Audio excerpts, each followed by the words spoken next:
kesempatan yang diberikan. Kami dari kelompok 5 akan mempresentasikan hasil diskusi kelompok kami tentang stabilitas ekonomi. Namun sebelum itu kami akan memperkenalkan anggota kelompok kami. Saya Genya Sakowu, Saya Amanda Surentu, saya Claudia Indolindo, saya Musyifa Kamalin. Baiklah, saat ini kami akan membahas materi tentang stabilitas ekonomi yang akan dimulai oleh Amanda Surentu. Baiklah, pembahasan pertama kita yaitu macam-macam inflasi dan penyebab inflasi. Yang pertama, macam-macam inflasi. Nah, inflasi sendiri memiliki beberapa jenis yang bisa dilihat berdasarkan tingkat keparahan, penyebab, dan sumber. Yang pertama, jenis inflasi berdasarkan tingkat keparahan. Yang ini dibagi menjadi 4. Yang pertama, inflasi ringan. Dan jenis inflasi ini cenderung mudah ditangani atau dikendalikan. Dan sesuai namanya, inflasi ringan tidak akan memberikan pengaruh atau efek yang signifikan pada perekonomian suatu negara. Yang kedua adalah inflasi sedang. Nah, masuk ke level inflasi yang sedikit lebih berat, di mana inflasi sedang dapat berdampak pada sejumlah masyarakat, sekalipun yang memiliki pendapatan tetap. Yang ketiga, inflasi berat. Inflasi berat ini adalah kondisi kenaikan harga barang secara umum yang mengakibatkan perekonomian suatu negara menjadi kacau. Dan saat memasuki kondisi inflasi, negara masyarakat akan cenderung menyimpan barang dan menolak menabung dalam bentuk uang karena bunganya yang rendah. Selanjutnya, hiperinflasi.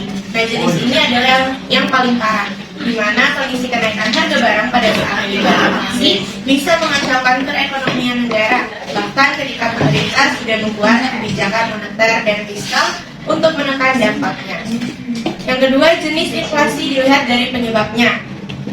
Jenis ini dibagi menjadi 3. Yang pertama, demand pull inflation. Jenis inflasi ini disebabkan karena meningkatnya permintaan konsumen atau suatu barang atau jasa. Ketika permintaan konsumen melebihi penawaran yang tersedia, maka akan terjadi inflasi dan peningkatan biaya hidup secara keseluruhan. Yang kedua ada cost pull inflation. Nah, inflasi ini adalah kondisi inflasi yang terjadi karena adanya kenaikan pada biaya produksi, di mana biaya produksi yang meningkat akan menyebabkan harga barang di pasaran ikut naik. Ketiga ada bottleneck inflation. Nah, jenis ini bisa terjadi karena adanya faktor penawaran dan permintaan. Sederhananya, inflasi yang terjadi adalah campuran dari demand pull inflation dan cost pull inflation. Selanjutnya, jenis inflasi yang dilihat dari sumbernya dibagi menjadi 2. Yang pertama, domestic inflation. Jenis ini adalah kondisi inflasi yang bersumber dari dalam negeri, dan inflasi ini biasanya terjadi karena jumlah uang yang beredar di masyarakat lebih banyak dibandingkan kebutuhan. Lalu imported inflation, yaitu jenis ini kebalikan dari domestic inflation, di mana imported inflation adalah kondisi inflasi yang bersumber dari luar negeri, dan jenis ini dapat terjadi ketika kenaikan harga pada perdagangan antar negara. Selanjutnya adalah penyebab inflasi. Ada beberapa faktor yang memicu timbulnya kenaikan harga barang dan jasa secara umum. Dan berikut penyebab terjadinya inflasi. Yang pertama adalah permintaan meningkat. Nah, penyebab pertama adalah meningkatnya permintaan atas barang atau jasa. Tingginya permintaan dari masyarakat itu biasanya disebabkan karena meningkatnya belanja pemerintah, peningkatan pada barang yang diekspor, atau meningkatnya permintaan barang untuk keperluan swasta. Meski terlihat sederhana, semua hal itu dapat menjadi faktor utama penyebab munculnya inflasi. Yang kedua, biaya produksi yang naik. Nah, penyebab lain yang bisa mengakibatkan inflasi terjadi pada suatu negara adalah ketika harga produksi yang meningkat. Beberapa faktor yang memiliki peran penting dalam produksi, misalnya harga bahan baku, bahan bakar, hingga upah karyawan. Dan yang terakhir, peredaran uang yang tinggi. Nah, seperti yang sudah dijelaskan sebelumnya, bahwa peredaran yang di masyarakat lebih banyak daripada yang dibutuhkan dapat menyebabkan terjadinya inflasi. Kondisi ini bahkan dapat mengakibatkan harga barang mengalami kenaikan hingga 100%. Selanjutnya ada pengaruh inflasi, akibat dari inflasi dan cara mengatasi inflasi. Yang pertama, pengaruh inflasi. Inflasi dapat diartikan sebagai kenaikan umum dan berkelanjutan dalam tingkat harga barang dan jasa. Memiliki jumlah dampak yang dapat mempengaruhi berbagai aspek perekonomian. Dalam konteks ini, beberapa pengaruh utama dari inflasi adalah sebagai berikut. Yang pertama, inflasi dapat mengakibatkan erosi daya beli uang. Ketika harga-harga naik, setiap mata uang dapat membeli lebih sedikit barang jasa daripada sebelumnya. Hal ini berdampak pada konsumen dan menyebabkan penurunan daya beli mereka. Yang kedua, ada tingkat inflasi yang tinggi atau tingkat tidak stabil dapat menciptakan ketidakpastian. Bisnis dan konsumen cenderung sulit merencanakan investasi atau pengeluaran jangka panjang jika mereka tidak dapat memikirkan tingkat harga di masa depan. Ketidakpastian ini dapat menghambat pertumbuhan ekonomi dan aktivitas investasi. Yang ketiga, ada inflasi dapat mempengaruhi kebijakan suku bunga. Bank sentral mungkin menaikkan suku bunga untuk meredam inflasi, tetapi hal ini juga dapat menyulitkan pinjaman dan investasi. Sebaliknya, suku bunga yang terlalu rendah dapat mendorong inflasi, menciptakan tantangan bagi bank sentral dan mencapai keseimbangan. Yang keempat, ada inflasi dapat mempengaruhi distribusi pendapatan dan kekayaan dalam masyarakat. Orang-orang yang memiliki aset berupa properti atau investasi dapat mengalami kenaikan kekayaan karena nilai aset mereka meningkat seiring inflasi. Namun mereka yang bergantung pada pendapatan tetap mungkin mengalami kesulitan karena nilai uang mereka berkurang. Yang kelima, ada inflasi dapat meningkatkan biaya produksi bagi perusahaan, terutama jika kenaikan harga bahan baku atau tenaga kerja tidak dapat ditransfer ke konsumen melalui peningkatan harga jual. Hal ini dapat merugikan keuntungan perusahaan dan menghambat pertumbuhan sektor bisnis. Yang keenam, ada tingkat inflasi yang tinggi dapat berdampak negatif pada nilai tukar mata uang suatu negara. Nilai tukar yang tidak stabil dapat menyulitkan perdagangan internasional dan mempengaruhi daya saing ekonomi. Yang ketujuh, ada inflasi sering menjadi fokus kebijakan ekonomi, dan bank sentral sering menggunakan kebijakan moneter untuk mengendalikan inflasi. Keputusan terkait suku bunga dan alat kebijakan lainnya dapat memiliki dampak signifikan pada arah ekonomi.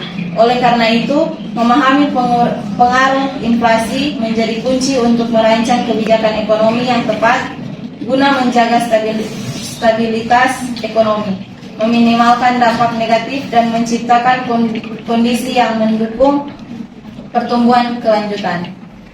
Selanjutnya, ada akibat dari inflasi. Inflasi memiliki dampak positif dan negatif bagi suatu negara maupun rakyatnya.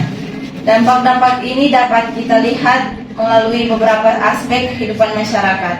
Berikut adalah beberapa dampak inflasi secara umum. Yang pertama, dampak inflasi terhadap pendapatan. Inflasi dapat memberikan dampak positif dan negatif terhadap pendapatan masyarakat. Pada kondisi tertentu, misalnya inflasi lunak, justru akan mendorong para pengusaha untuk memperluas produksi sehingga meningkatkan perekonomian. Namun, inflasi akan berdampak buruk bagi mereka yang berpenghasilan tetap karena nilai uangnya tetap, sedangkan harga barang atau jasa naik. Yang kedua, dampak inflasi terhadap minat. Pada kondisi inflasi, minat menabung sebagian besar orang akan berkurang. Alasannya karena pendapatan dari bunga tabungan jauh lebih kecil, sedangkan penabung harus membayar biaya administrasi tabungan. Yang ketiga, dampak inflasi dapat terhadap kalkulasi. Kondisi inflasi akan mengakibatkan perhitungan penetapan harga pokok menjadi sulit karena bisa menjadi terlalu kecil atau terlalu besar. Presentasi inflasi yang terjadi di masa depan seringkali tidak dapat diprediksi dengan akurat. Yang keempat, dampak inflasi terhadap ekspor. Kemampuan ekspor suatu negara akan berkurang ketika mengalami inflasi, karena biaya ekspor akan lebih mahal. Selain itu, daya saing barang ekspor juga mengalami penurunan, yang pada akhirnya pendapatan dari devisa pun berkurang. Yang kelima, ada dampak inflasi terhadap efisien. Inflasi dapat pula mengubah pola alokasi faktor-faktor produksi.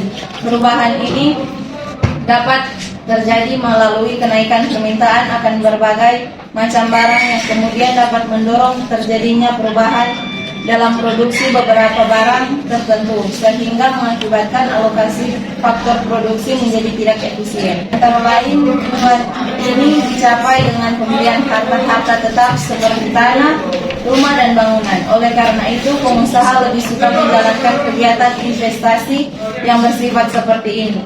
Investasi produksi akan berkurang dan tingkat kegiatan ekonomi menurun. Sebagai akibatnya, lebih banyak pengangguran akan wujud. Selanjutnya, cara mengatasi inflasi. Mengatasi inflasi melibatkan serangkaian kebijakan ekonomi yang dirancang untuk meredakan tekanan inflasi dan menjaga stabilitas harga. Berikut adalah beberapa cara umum yang dapat diterapkan oleh pemerintah dan bank sentral untuk mengatasi inflasi. Yang pertama, kebijakan moneter, yaitu kenaikan suku bunga, di mana bank sentral dapat menaikkan suku bunga untuk mengurangi jumlah uang yang beredar di masyarakat. Suku bunga yang lebih tinggi dapat mengurangi pinjaman dan inflasi, yang pada gilirannya dapat meredakan permintaan dan tekanan inflasi. Yang kedua, kebijakan fiskal, yaitu pengetatan kebijakan anggaran, di mana pemerintah dapat mengurangi pengeluaran atau menaikkan pajak yang disebabkan oleh pertumbuhan permintaan yang tinggi. Yang ketiga, intervensi pasar, yaitu stok strategis, di mana pemerintah dapat menggunakan cadangan stok strategis untuk mengatasi fluktuasi pasokan dan harga komoditas.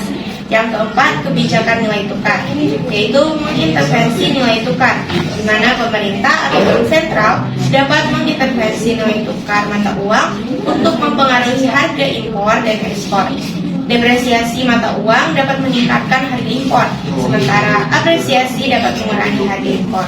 Yang kelima, kebijakan upah, yaitu kontrol upah, di mana pemerintah dapat mengadopsi kebijakan kontrol upah untuk mencegah kenaikan upah yang berlebihan yang dapat menyebabkan kenaikan daya produksi dan akhirnya berdampak pada inflasi.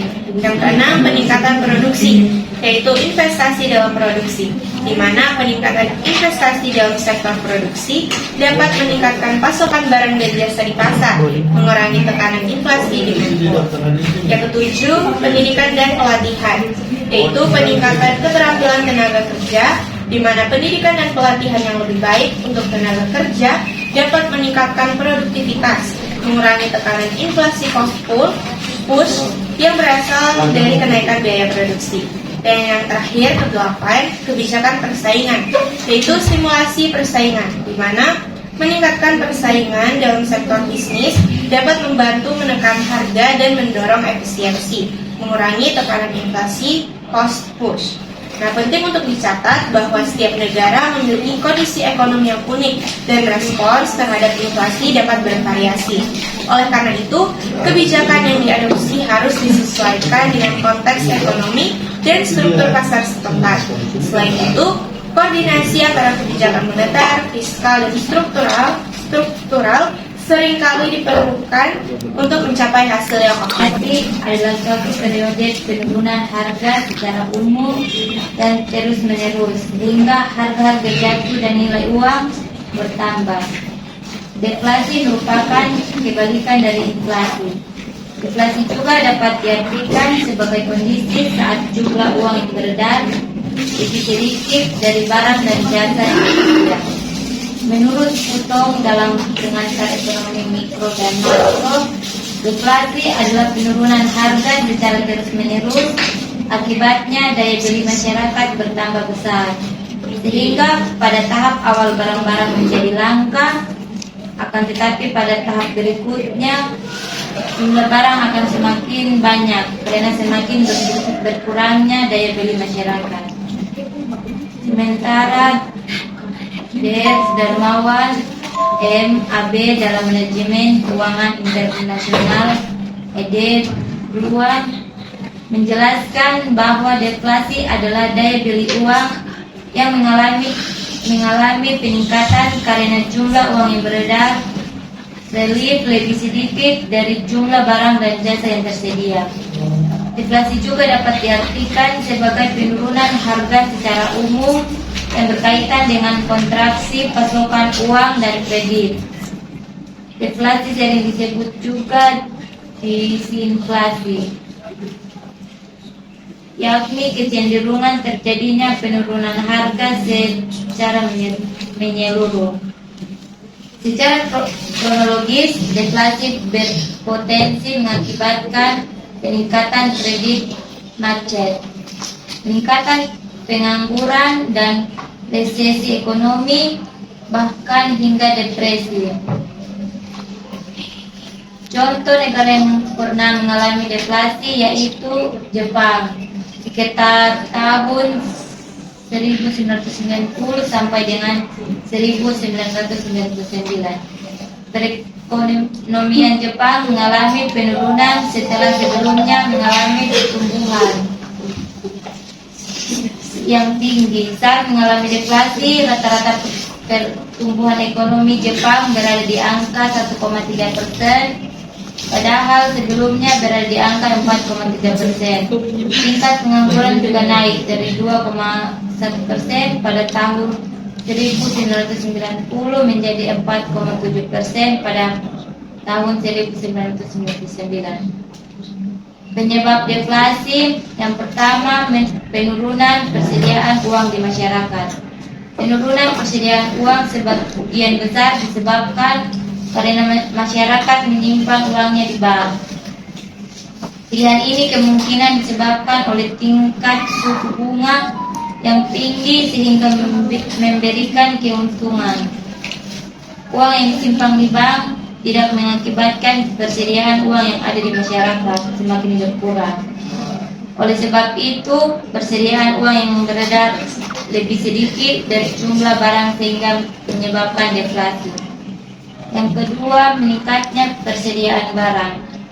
Saat permintaan barang meningkat, produsen akan meningkatkan produksi barang, sehingga barang yang tersedia berlimpah. Barang yang diproduksi tersebut tidak habis terjual, sementara produksi tetap dilakukan. Di sisi lain, permintaan terhadap barang semakin berkurang dan harga barang-barang semakin turun karena masyarakat sudah banyak memiliki barang tersebut. Kondisi ini dapat menyebabkan deflasi. Yang ketiga, menurunnya permintaan barang. Apabila permintaan terhadap barang menurun, sementara produksi tetap berjalan, hal tersebut akan menurunkan harga barang yang bersangkutan. Akibatnya deflasi dapat terjadi.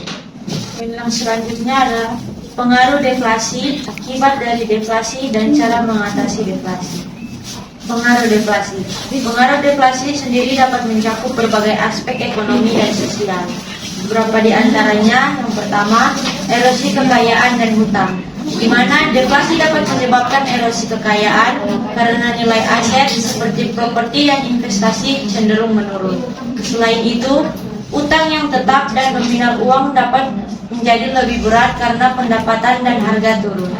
Yang kedua, penurunan produksi dan investasi, di mana deflasi dapat menciptakan spiral negatif, di mana penurunan harga menyebabkan konsumen menunda pembelian karena mereka mengharapkan harga akan terus turun lebih lanjut. Hal ini dapat mengakibatkan penurunan permintaan, produksi, dan investasi yang pada gilirannya dapat merugikan pertumbuhan ekonomi. Yang ketiga, tingkat pengangguran meningkat, di mana penurunan aktivitas ekonomi yang disebabkan oleh deflasi dapat mengakibatkan peningkatan tingkat pengangguran. Perusahaan yang menghadapi penurunan permintaan cenderung mengurangi produksi dan jumlah tenaga kerja. Keempat, kurangnya insentif konsumen dan investasi, di mana jika konsumen dan investor berharap harga akan terus turun, mereka mungkin menunda pembelian dan investasi.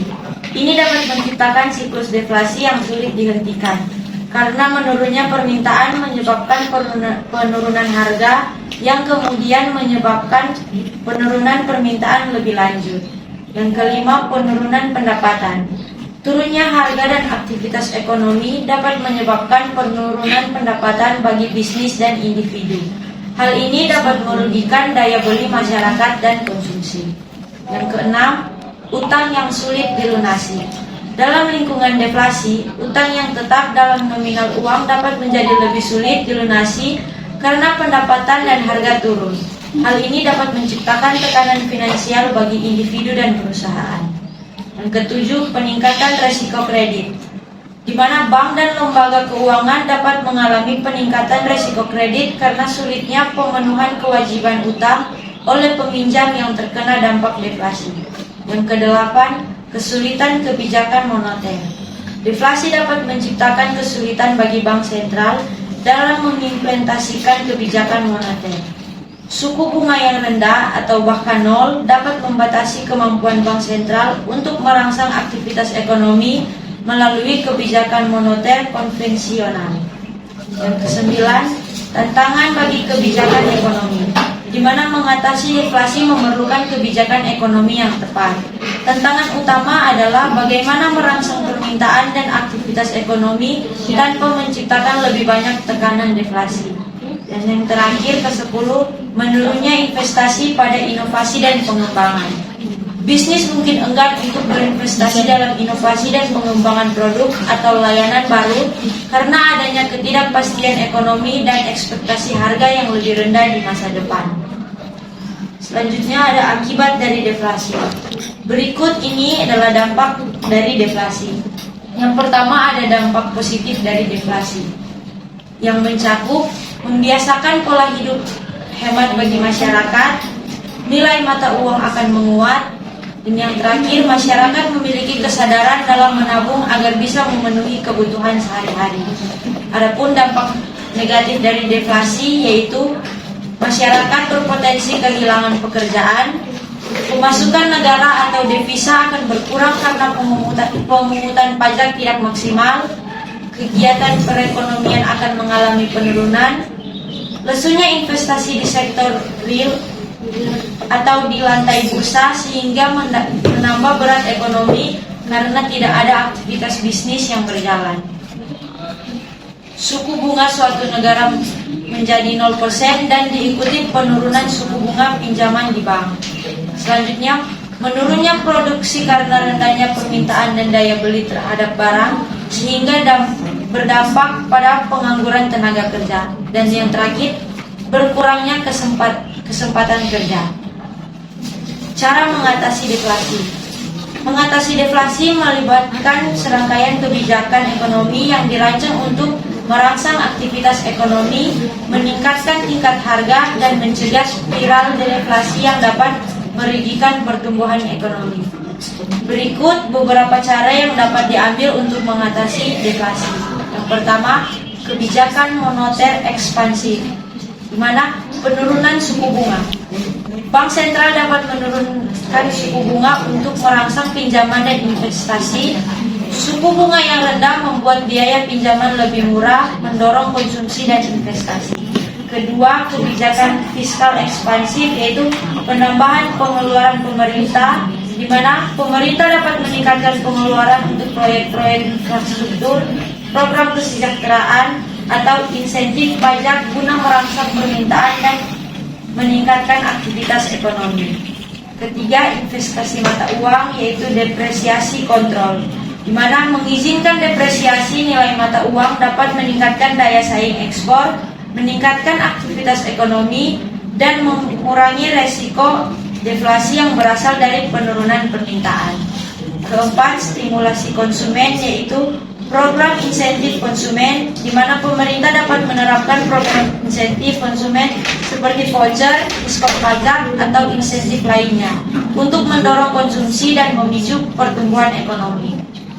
Yang kelima, stimulasi investasi, yaitu insentif investasi, di mana memberikan insentif kepada perusahaan untuk meningkatkan investasi dalam penelitian dan pengembangan teknologi dan kapasitas produksi dapat merangsang pertumbuhan ekonomi. Yang keenam, kebijakan upah dan ketenagakerjaan, yaitu pendekatan upah, di mana mendorong kenaikan upah minimum atau menawarkan insentif bagi perusahaan yang memberikan kenaikan gaji kepada karyawan dapat meningkatkan daya beli dan konsumsi. Yang ketujuh, kebijakan struktural, yaitu reformasi struktural, di mana melakukan reformasi dalam sektor ekonomi seperti memperbaiki kebijakan regulasi, membuka persaingan, dan memperbaiki iklim investasi dapat meningkatkan efisiensi dan pertumbuhan jangka panjang. Yang kedelapan, koordinasi kebijakan, yaitu koordinasi antara kebijakan moneter dan fiskal, di mana pemerintah dan bank sentral perlu bekerja sama untuk mencapai tujuan pengendalian deflasi. Koordinasi kebijakan moneter dan fiskal dapat memperkuat dampak positifnya. Yang kesembilan, percepatan proses hukum dan kebijakan, yaitu penyelesaian cepat perselisihan, di mana pemerintah dapat mempercepat proses hukum dan menyelesaikan perselisihan ekonomi untuk memulihkan kepercayaan konsumen dan investor. Yang terakhir, ke-10, kebijakan perlindungan sosial, yaitu jaminan sosial dan pengangguran, di mana meningkatkan kebijakan perlindungan sosial seperti asuransi pengangguran dan program bantuan sosial dapat membantu meredakan dampak negatif deflasi pada masyarakat. Sekian presentasi dari kelompok kami. Saat ini dibuka tanya jawab.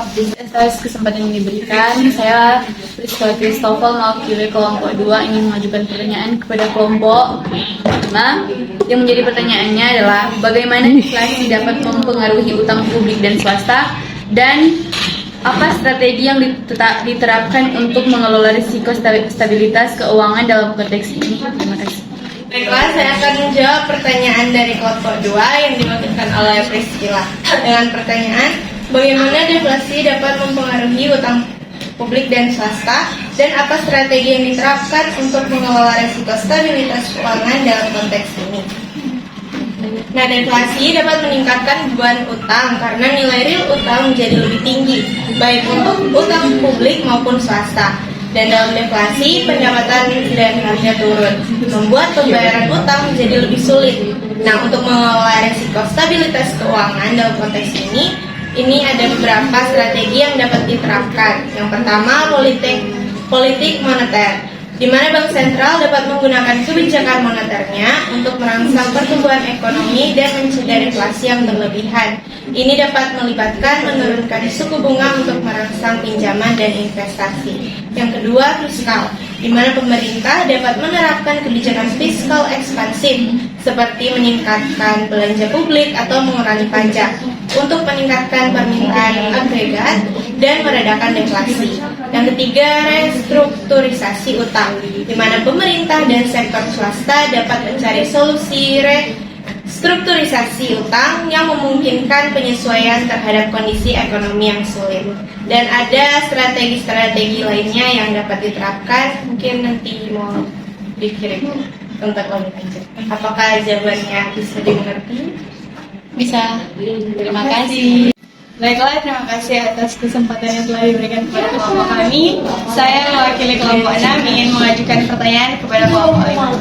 Dan pertanyaan yaitu tadi sempat dijelaskan bahwa hiperinflasi adalah tingkatan inflasi yang paling tinggi yang bisa mengacaukan perekonomian suatu negara. Nah, yang menjadi pertanyaan kelompok kami, bisakah kalian sebutkan negara mana yang sempat mengalami inflasi dan apa dampak yang terjadi pada negara itu, serta kebijakan apa yang diambil oleh pemerintah sehingga negara itu bisa pulih kembali. Terima kasih. Baiklah, kelompok kami akan menjawab pertanyaan dari kelompok 6 yang diwakilkan oleh Vanessa dengan pertanyaan, negara yang sempat mengalami hiperinflasi dan apa dampak yang terjadi pada negara itu, serta kebijakan dan strategi apa yang diambil oleh negara tersebut sehingga bisa kembali. Negara yang mengalami inflasi yang pertama adalah Jerman. Jerman menghadapi hiperinflasi setelah Perang Dunia Pertama yang menyebabkan kehancuran ekonomi dan keuangan. Untuk pulih, Jerman mengadopsi Landenmark dan kemudian Reichsmark serta melakukan reformasi keuangan dan ekonomi yang disebut The Westplan. Negara yang kedua ada Zimbabwe, mengalami hiperinflasi pada awal abad ke-21. Mereka mencetak uang dengan nilai yang sangat tinggi. Ini menyebabkan kolaps ekonomi. Untuk pulih, Zimbabwe menghapus mata uangnya sendiri dan mengadopsi mata uang asing seperti dolar Amerika Serikat. Apakah kelompok 6 sudah merasa kuat atau ingin ditambah? Orang boleh menjawab. Baiklah, terima kasih atas jawaban dari kelompok 5. Kelompok kami sudah cukup mengerti. Baiklah, kami dari kelompok 4 akan menanyakan kepada kelompok 5 dengan pertanyaan sebagai berikut. Mengapa beberapa tingkat inflasi dianggap sebagai tanda pertumbuhan ekonomi yang sehat, sedangkan tingkat inflasi yang tinggi dianggap berbahaya? Terima kasih. Baiklah, kami akan menjawab pertanyaan dari kelompok 4 yang diwakilkan oleh teman kita Jason Fakara. Mengapa beberapa tingkat inflasi dianggap sebagai tanda pertumbuhan ekonomi yang sehat, sedangkan tingkat inflasi yang tinggi dianggap berbahaya? Yang rendah dianggap sebagai tanda pertumbuhan ekonomi yang sehat karena mencerminkan stabilitas harga, mendorong investasi dan memberikan kepastian ekonomi bagi pelaku usaha. Di sisi lain, tingkat inflasi yang tinggi dianggap berbahaya karena dapat mengurangi daya beli masyarakat, mengganggu perencanaan ekonomi dan menciptakan ketidakpastian yang dapat merugikan bisnis dan konsumen. Oleh karena itu, tingkat inflasi modern dianggap ideal untuk mendukung pertumbuhan ekonomi yang berkelanjutan. Terima kasih atas kesempatan. Saya Chelsea Poluan mewakili kelompok 1 ingin bertanya kepada kelompok 5. Pertanyaannya adalah, menurut kelompok 5, apakah perbedaan antara inflasi pada saat inflasi yang sangat meningkat pada tahun 2023 dan pada saat inflasi tidak terkendalikan yang terjadi pada saat awal kemerdekaan? Dan bagaimana usaha dari BPS atau Badan Pusat Statistik dalam mengatasi inflasi yang terjadi pada saat awal kemerdekaan yang terbilang sangat meningkat atau sangat tinggi sampai bisa terkendalikan pada saat ini? Terima kasih. Baiklah teman-teman, saya akan menjawab pertanyaan dari kelompok 1 yang diwakilkan oleh Chelsea.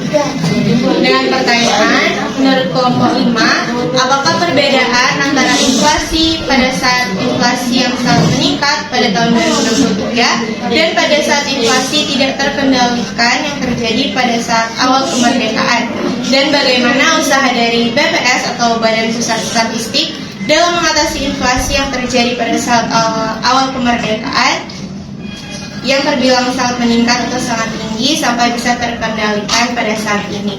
Nah, perbedaan antara inflasi yang sangat meningkat pada tahun 2023 dan inflasi yang tidak terkendalikan pada awal kemerdekaan dapat melibatkan faktor penyebab, tingkat pengaruhnya, serta respons pemerintah dan otoritas ekonomi. Dan perlu dicatat bahwa informasi yang didapat ini terakhir diperbaharui itu pada tahun 2022 di bulan Januari, dan pada saat itu kondisi ekonomi dapat berubah. Nah, jadi pada saat inflasi di awal kemerdekaan disebabkan disebabkan oleh ketidakstabilan ekonomi pasca perang, pengaruh politik, dan tantangan pembangunan ekonomi setelah masa penjajahan. Sedangkan penyebab inflasi pada tahun 2023 adalah melibatkan dinamika global, ketidakstabilan politik, atau peristiwa khusus seperti krisis energi atau pandemi. Nah, lalu respons pemerintah pada saat inflasi di awal kemerdekaan adalah upaya penanganan inflasi pada saat itu mungkin terbatas karena kondisi pasca perang dan prioritas pembangunan nasional.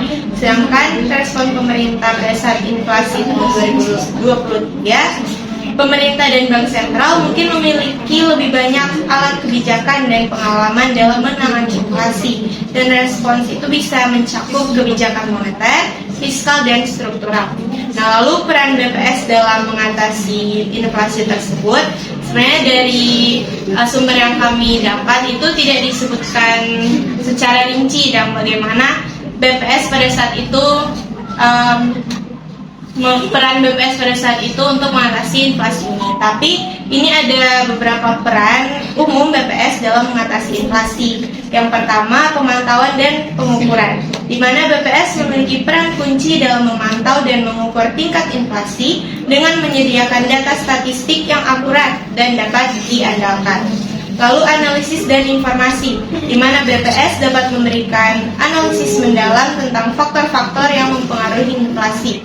dan membantu pemerintah dan otoritas ekonomi membuat kebijakan yang tepat.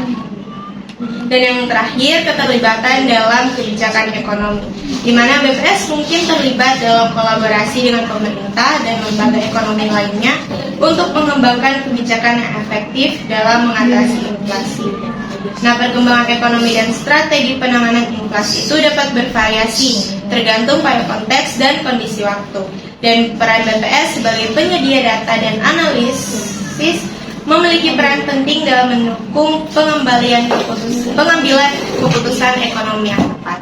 Sekian jawaban dari kelompok kami. Apakah kelompok 1 bisa memahami? Saya Nadia Lampus, mewakili kelompok 3 akan memberikan pertanyaan kepada kelompok 5. Pertanyaan saya simpel, apa perbedaan antara deflasi dan inflasi dan bagaimana kedua kondisi ini mempengaruhi perekonomian? Terima kasih. Baik, terima kasih. Kami akan menjawab pertanyaan dari kelompok 3 yang diwakilkan oleh Saudara Nadia. Sebenarnya pertanyaan yang diberikan sudah dijelaskan di materi tadi, tapi kami akan menjelaskan kembali secara singkat tentang deflasi adalah penurunan umum dan berkelanjutan dalam tingkat harga barang dan jasa.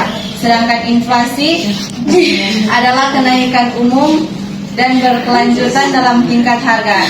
Deflasi menyebabkan daya beli meningkat, sementara inflasi dapat mengurangi daya beli uang.